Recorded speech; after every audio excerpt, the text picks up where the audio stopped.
friends, today I am going to teach you how to cook an omelette. First, you need a cutting board.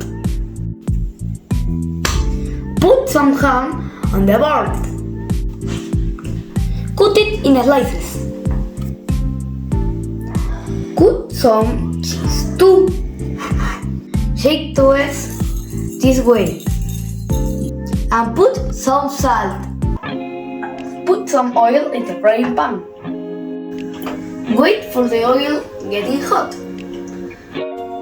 Spill the eggs in the frying pan.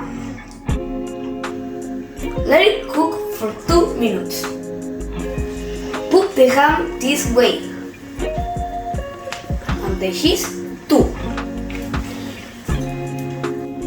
Turn the tortilla this way.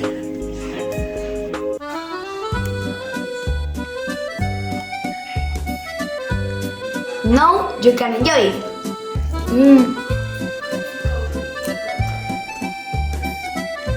Thank you very much for your attention.